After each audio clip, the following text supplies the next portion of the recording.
Dr. Barletova se nam bo pridružila še nekoliko kasneje, zato bomo program nadaljevali s točko, ki je namenjena uresničevanju resolucije nacionalnega programa za izobraževanje odraslih v obdobju 2013 do 2020. Vodja te točke v programu je magistra Katja Dovžak in vabim jo, da pride k govorniškemu odboru. En lep dober dan tudi v mojem imenu. Spoštovana gospa direktorica, spoštovani gospod direktor Andragoškega centra, lepo pozdravljeni vsi drugi visoki gostje, spoštovani in lepo pozdravljeni predstavniki resornih ministrstev in predstavniki javnih zavodov, ki delujete v okviru resornih ministrstev, spoštovani vsi prisotni. Vesela sem, da bomo v okviru te točke dnevnega reda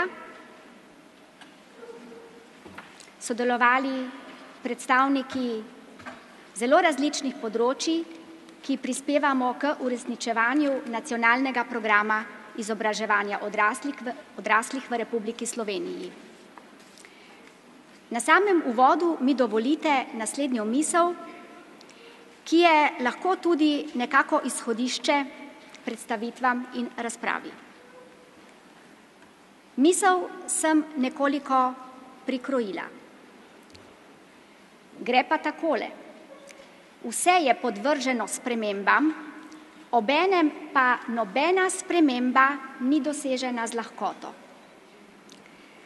Tudi izobraževanje odraslih je prežeto s seštevkom malih sprememb in majhnih korakov, ki vsaka zase ima minimalni vpliv, vendar na skupnem imenovalcu povzročajo spremembe, izjemne spremembe v življenju posameznikov, skupin, organizacij in celotne družbe. V sektorju za višje šolstvo in izobraževanje odraslih smo si pred nekaj več kot 2 letoma, torej leta 2012, začrtali nekatere sistemske spremembe, ki jih bomo izpeljali. Spremembe so sicer danes zapisane v nacionalnem programu, temeljijo pa tudi na beli knjigi, zakonih s področja vzgoje in izobraževanja in na drugih strokovnih podlagah. Poglejmo v tem kratkem prispevku, kakšna je bila dinamika na sistemski ravni uresničevanja začrtanih ukrepov. V sredini leta 2013 smo pričeli z pripravo analitičnih podlag za oblikovanje javne mreže organizacij za izobraževanje odraslih, ki jih posledično seveda mora sprejeti vlada. Idejo, kot veste, smo predstavili in verificirali na lanskoletnem letnem posvetu. Na osnovi vašega načelnega soglasja, da smo na pravi poti, smo predlagali spremembo člena Zakona o organizaciji in financiranju vzgoje in izobraževanja. Merila, ki so v analitičnih podlagah in jih bo seveda obravnaval tudi še strokovni svet za izobraževanje odraslih, upoštevajo število prebivalcev na območju oziroma regiji, specifičnost poselitve, posebnosti območja, izobrazbeno strukturo prebivalstva, brezposelnost in razvitost regije skozi bruto domači proizvod na prebivalca, gostoto poseljenosti, razliko med mestnimi občinami in tudi obmejne občine. Tako smo v drugi polovici leta 2013 začeli tudi z delom v okviru delovne skupine za prenovo normativov za financiranje izobraževanja odraslih. Spomladi letošnjega leta smo pričeli z razgovori z župani v slovenskih regijah. Opravili smo 3 razgovore v slovenskih regijah, Vsi razgovori kažejo na pozitiven odziv županov k postavitvi javne mreže organizacij za izobraževanje odraslih. Tako smo, kot sem že prej povedala, spomladi 2014, torej ministrstvo je predlagalo spremembe in dopolnitve ZOFI-ja, in sicer spremembo 9. odstavka 11. člena, ki se nanaša na postavitev javne službe na področju izobraževanja odraslih. Dalje, spomladi 2014 je ministrstvo imenovalo skupino za spremembo navodil o prilagajanju programov poklicnega in strokovnega izobraževanja, v okviru katere razmišljamo o posodobitvi in poenostavitvi postopkov vpisa, organizacijskih oblikah, obveznostih izvajalca in udeleženca. Prepričani smo namreč, da bomo z spremembami teh navodil tudi posredno vplivali na zmanjševanje fiktivnih vpisov v srednjem in poklicnem izobraževanju. Na sistemski ravni je bila letos novembra tudi preliminarno pripravljena delovna skupina za prenovo izhodišč za pripravo izobraževalnih programov za odrasle. Namreč smo v situaciji, ko zaradi strokovnih vprašanj, ki so povezani z sestavinami izobraževalnega programa, stojijo programi, ki bi že nekako morali biti prenovljeni. To so programi usposabljanja za življenjsko uspešnost, projektno učenje za mlade in tudi prenovljeni program slovenščina za tujce. Slednji in zadnji, mislim, je v zaključni fazi in bo v kratkem ponovno podan strokovnemu svetu v obravnavo in potem tudi v sprejem ministru. V obdobju lanskega leta in letošnjega leta, kot smo slišali že v predhodnem prispevku, smo v sektorju za višje šolstvo in izobraževanje odraslih intenzivno delali na pripravi operativnega programa do leta 2020. Tako, da smo v skladu z evropskimi prioritetami in smernicami primerno umestili cilje nacionalnega programa, upoštevali mednarodna priporočila. V letošnjem letu zaključujemo tekoči operativni program. Čaka nas še izpeljava enega javnega razpisa, ki sodi v okvir te finančne perspektive. Računamo na to, da bomo dobili ustrezne potrditve, procesi se bližajo koncu. Ta zadnji javni razpis se bo izvajal prihodnje leto, nekje od februarja do konca avgusta. In seveda, kot smo že prej slišali, začenjamo z pripravo javnih razpisov za novo finančno perspektivo. Toliko na kratko o uresničevanju nacionalnega programa na sistemski ravni. Če pogledamo, kaj se dogaja na implementacijski ravni, pa nismo ravno zadovoljni. Vidimo namreč, da se prav zaradi tega, ker se zmanjšujejo sredstva iz projektov Evropskega socialnega sklada, zmanjšuje global vseh sredstev, ki jih ima resorno ministrstvo za izobraževanje odraslih. Tako da smo od leta 2013 iz skoraj 18 milijonov padli letos na 8 milijonov 800 sredstev, v prihodnjem letu pa je trenutno sredstev še manj.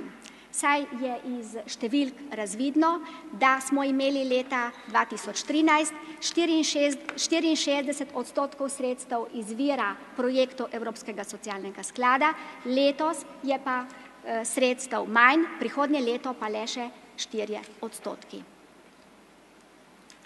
Seveda posledica tega tudi je, in to je zaskrbljujoče, verjamem, da je to tudi vpliv na podatke, ki jih je gospa Zvonka Pahrnik-Pangrc prej povedala, torej zmanjšanje stopnje vpisa odraslih v različne programe in dejavnosti vseživljenjskega učenja.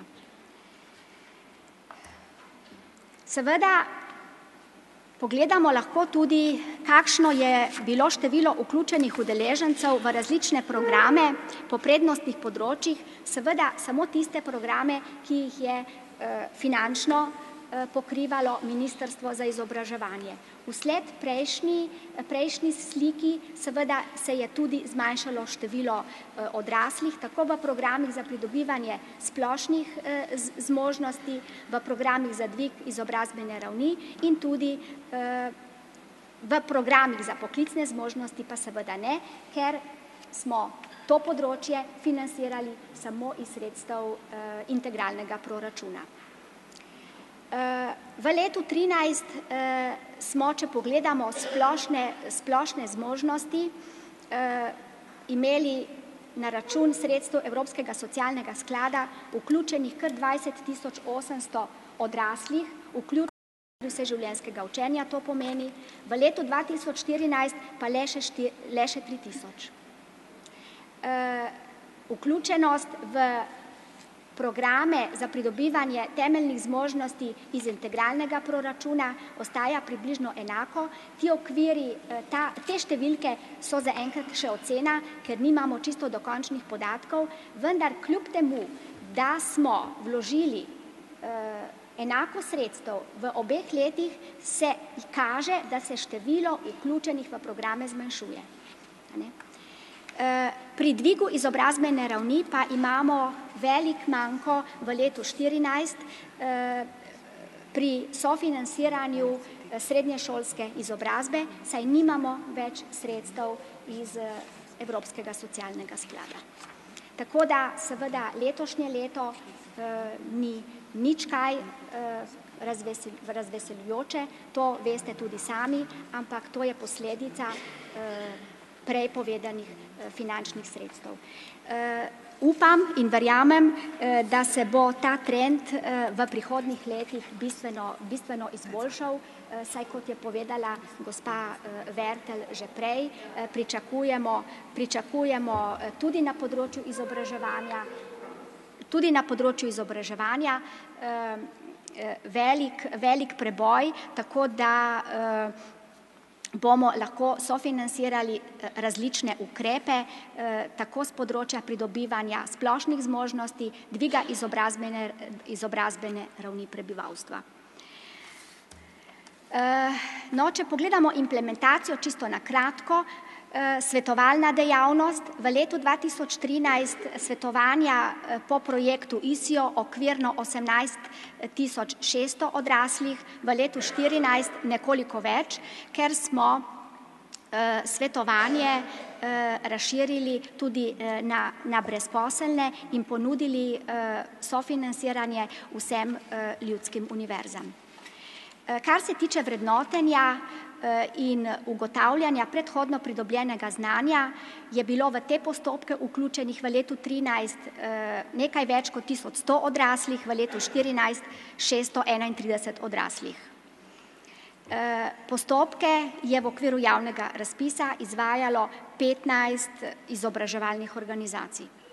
Po modelu Ponudimo odraslim kakovostno izobraževanje POKI smo v iztekajoči finančni perspektivi uspeli usposobiti 16 novih izobraževalnih organizacij in v delo vpeljati ter usposobiti 13 svetovalcev za kakovost. Na področju promocije, poleg tedna vseživljenjskega učenja, seveda poteka tudi parada učenja in tudi druge aktivnosti. Podatkov za leto 2014 še nimam.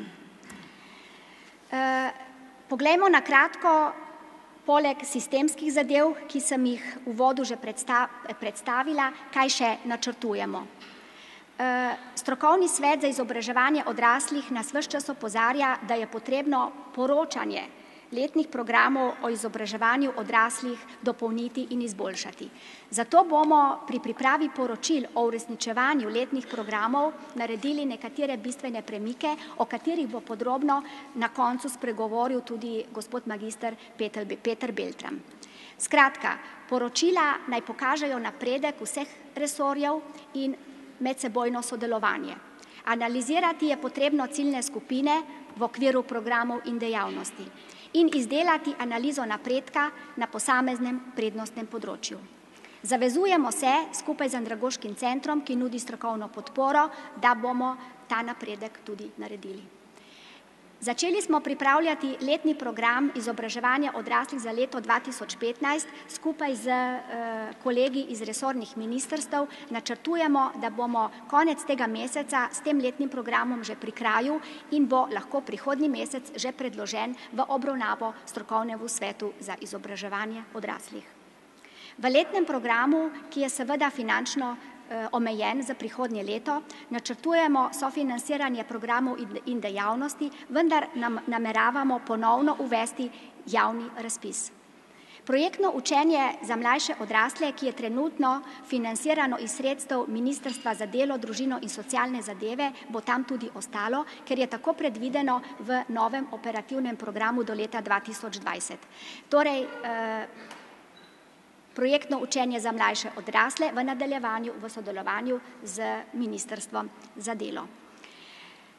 Nadaljevali bomo z usposabljanjem in izpopolnjevanjem za brezposelne, kar teče v okviru aktivne politike zaposlovanja, izvajajo pa srednješolski centri v okviru medpodjetniških izobraževalnih centrov. To izpopolnjevanje in usposabljanje se je pokazalo kot dobro, odzivi so tudi veliki. Svetovalno dejavnost nameravamo, tako kot letos, sofinansirati vsem ljudskim univerzam. Načrtujemo nov javni razpis iz sredstev Evropskega socialnega sklada, ki bo vključeval tudi svetovalno dejavnost ISIO. Čakamo na potrditev. Nadaljujemo tudi s sofinansiranjem združenj in društev, ki povezujejo različne organizacije v slovenskem prostoru in vzpostavljajo dialog med izvajalci in ministrstvom. Nadaljujemo z sofinansiranjem mednarodne dejavnosti, ki jo izvaja Andragoški center Slovenije, in prihodnje leto imamo v okviru sredstev Evropskega socialnega sklada še sredstva za mednarodno raziskavo PIAK.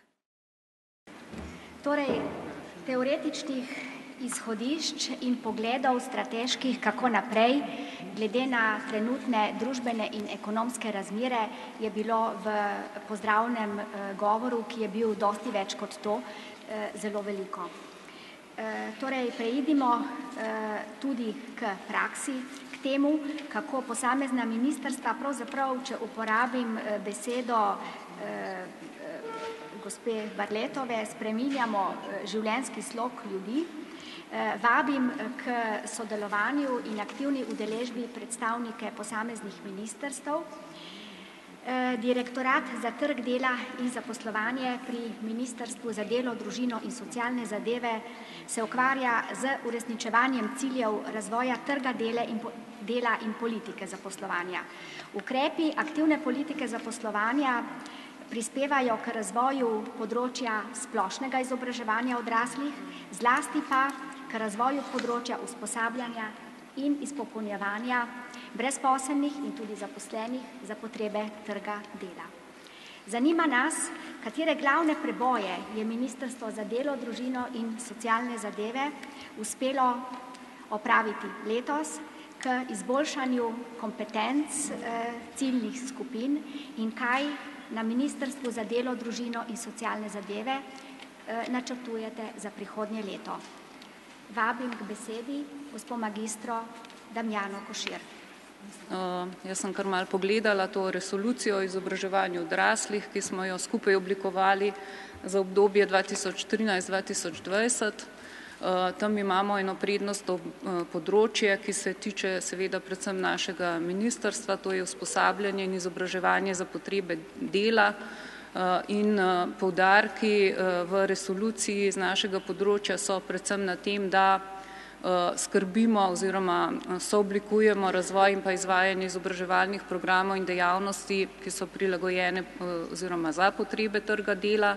Potem seveda izvajamo ukrepe aktivne politike zaposlovanja, predvsem ukrep 1, to je usposabljanje izobraževanje, je namenjen temu področju in pa kar je tudi zelo pomembno, da izvajamo podporne dejavnosti s poudarkom na svetovanju, informiranju in pa kakovosti. Torej mi se ukvarjamo za tisto skupino odraslih, ki pač na svoji poklicni poti se znajde na Zavodu za zaposlovanje in seveda tisti trenutek še toliko bolj kot ostali potrebuje premislek, kam naprej na svoji poklicni poti in pogosto se seveda ugotovi, da je ta trg dela v tistem času, ko je nekdo bil nekje zaposlen, močno spremenil, potrebuje nova znanja, veščine in podobno in zato vsekakor je zelo pomembno to vlaganje, ta namenjanje sredstev za izobraževanje in usposabljanje predvsem brezposelnih. Hkrati se pa tudi zavedamo širše problematike trga dela, predvsem bi izpostavila tukaj starejše, tukaj večkrat poudarjam, da je pri nas problem starejših tudi v tem, da imamo trenutno v Evropi najnižji delež zaposlenih starejših v starosti med 55 in 64 let, to je samo 33%. Povprečju v Evropi dela preko 50% ljudi v tem starostnem obdobju, v skandinavskih državah preko 60%. In tukaj je en velik izziv pravzaprav, ker vemo, da ljudje ostajajo, bodo morali ostajati dalj časa na trgu dela, kako jim zagotavljati ustrezne kompetence in znanja, da bodo lahko pač opravljali delo in to na seveda željeno ustrezno produktivnih delovnih mestih. Torej, kot rečeno, prednostne ciljne skupine pri nas so te manj izobraženi, zaposleni, starejši, brezposelni, tudi mladi in pa seveda tudi tisti zaposleni, ki se zaradi nekih prestrukturiranj, stečajev znajdejo pred izzivom, kako naprej. Zdaj, mi smo si en operativni cilj tudi zapisali, ki je v bistvu kar zelo zahteven, da bomo polovico brezposelnih v obdobju veljavnosti tele resolucije vključili v razne programe za povečanje zaposlitvenih možnosti. Zdaj, če pogledamo, kaj smo počeli oziroma dosegali v letu 2014, če pogledamo samo sredstva, mi smo planirali nekaj manj kot 16 milijonov evrov za ta namen in do konca oktobra smo pravzaprav ta sredstva kar precej presegali. Porabili smo že skoraj 19 milijonov evrov. Zdaj, delno k temu seveda prispeva to, da se, veste, borimo za zelo visoko brezposelnostjo v Sloveniji, trenutno v povprečju, če gledam, 120 tisoč brezposelnih preko leta 2014, se pravi, je potreba po sredstvih bila tudi toliko večja in drugo se končuje izvajanje operativnega programa 2007-2013, kar pomeni, da tudi pospešeno seveda črpamo sredstva, ki so na razpolago. Zdaj, manj spodbuden je ta trenutek pogled v leto 2015, kar se tiče sredstev pri nas. Trenutno imamo na razpolago v proračunu za 2015 samo celo nekaj manj kot polovico teh sredstev, ker vsi vemo, da pač nov operativni program še ni operativen, je še v fazi potrjevanja. Seveda računamo, da bo tam v polletju nekako že možno začeti črpati in to bi seveda pomenilo, da potem tudi od tega cilja, ker se sredstev ne bi bistveno odstopali do konca leta 2015. Zdaj, če pogledamo še, kako smo dosegali tisti cilj, se pravi polovico brezposelnih vključiti v razne programe za pospeševanje zaposlovanja. No, če pogledamo sam prvi ukrep aktivne politike zaposlovanja in usposabljanje in zaposlovanje, smo do konca septembra vključili skoraj 18 tisoč brezposelnih v ta ukrep.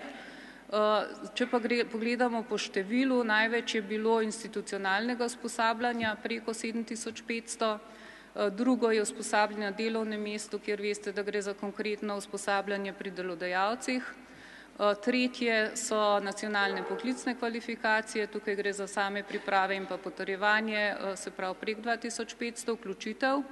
No, zelo zanimivo so teli podporni in razvojni programi, kjer je bilo vključenih 845 brezposelnih. Gre pa v veliki meri tukaj za te programe, ki so bili izvajani v MIC-ih. In to nas tudi zelo veseli, da smo tukaj našli neko skupno pot za Ministrstvom za šolstvo pri izkoriščanju teh kapacitet v MIC-ih.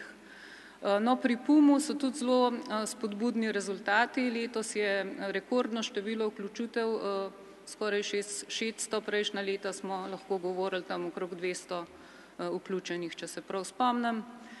Formalno izobraževanje, tukaj imamo, mislim, da samo še to osnovno šolo, vključevanje v osnovno šolo z naše strani in pa delovni preizkus, to je pa en nov ukrep tudi preizkušanja oziroma usposabljanja pri delodajalcih.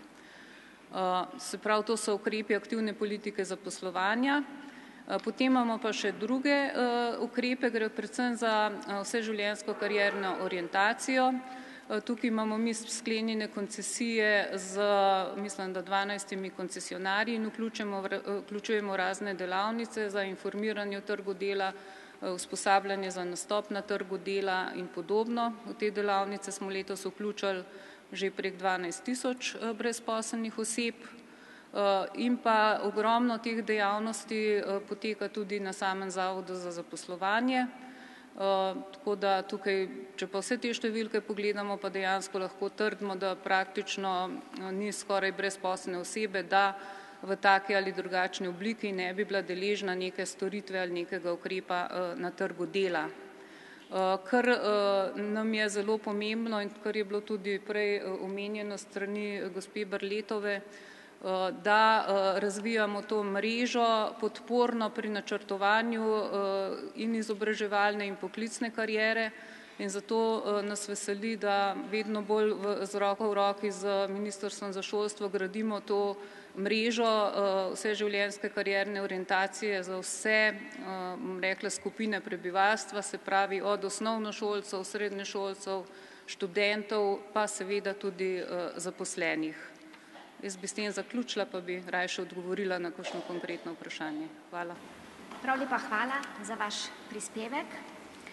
Sodelovanje med Ministrstvom za izobraževanje in Ministrstvom za delo, družino in socialne zadeve je, moram reči, na odličnem nivoju.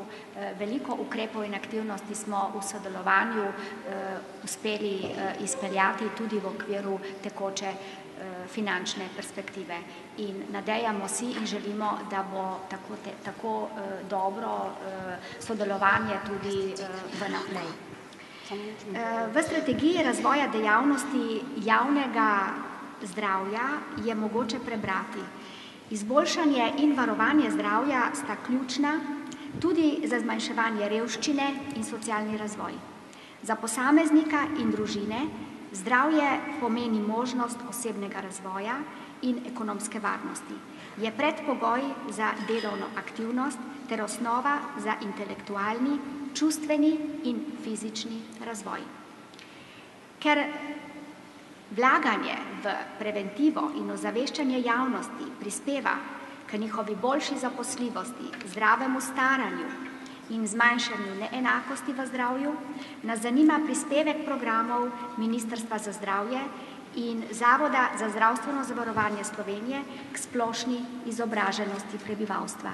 K mikrofonu vabim sekretarko magistro Zdenko Tičar z Ministrstva za zdravje. Lepo pozdravljeni vsi prisotni. Hvala za povabilo. Ministrstvo za zdravje vlaga v izobraževanje odraslih proračunska sredstva preko javnega razpisa in sicer v dva ključna programa.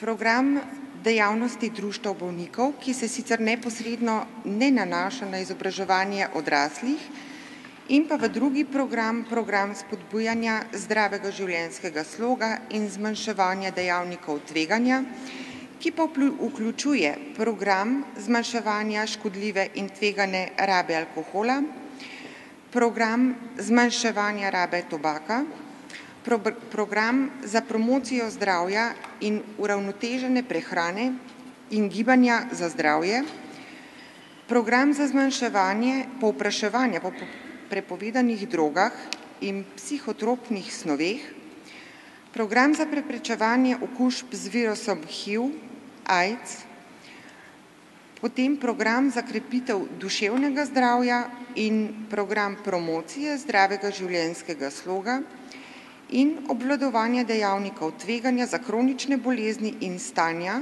kot so recimo srčno-žilne bolezni, sladkorne bolezni, rak in poškodbe. Letni obseg finančnih sredstev ni velik, približno 150 000 evrov je namenjen, razpisi pa se objavljajo vsake 2 leti.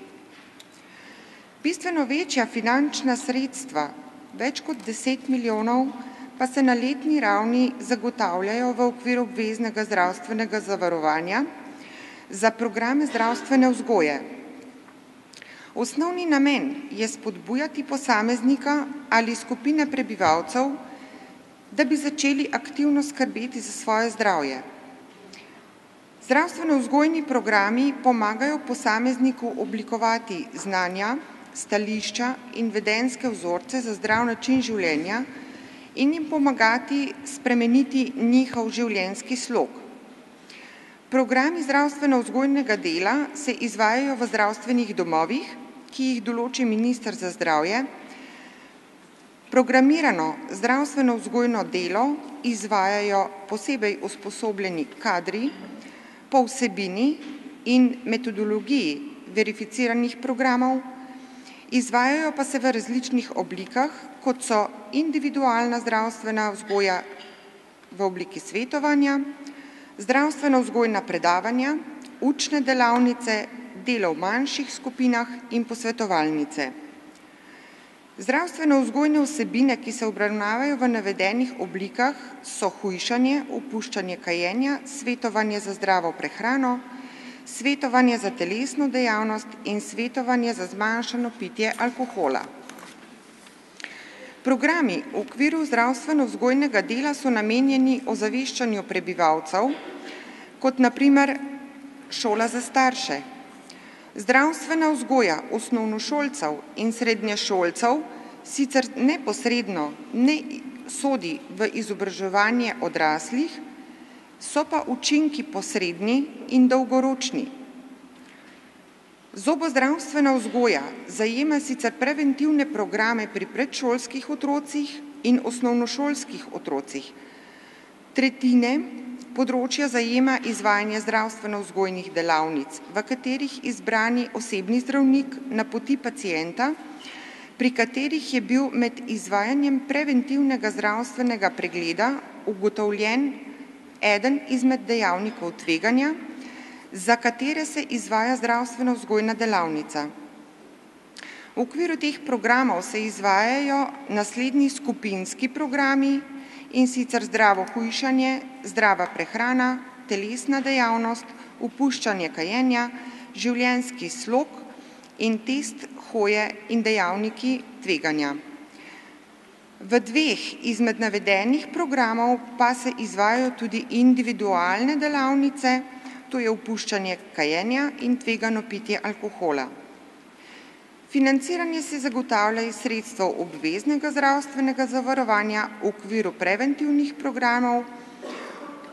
O višini sredstev in programih se vsako leto dogovarja v okviru partnerskega dogovarjanja, dogovori pa so sprejeti v splošnem dogovoru.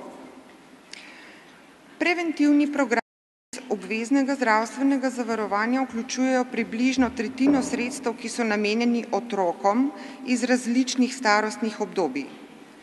Tukaj velja poudariti, da so v vseh teh programih pri predšolskih otrocih prisotni starši, kar pomeni posredno izobraževanje odraslih oziroma staršev.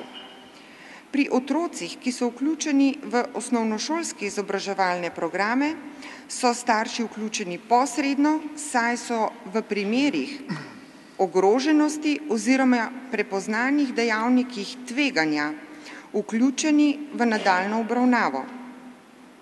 Specifičnost preventivnih programov v zdravstvu so dolgotrajni učinki.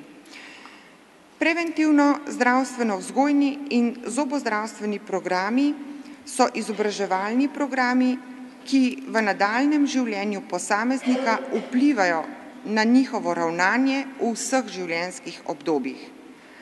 Prisotnost staršev pri preventivnih programih pa vpliva tudi na njihovo preventivno delovanje. Kakovost zagotavljanja programov izobraževanja se evalvira po zaključenih programih.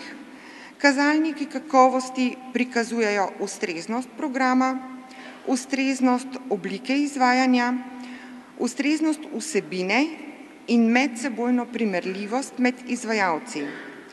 Vsekakor pa kazalniki kakovosti prikazujejo zgolj izvajanje programov.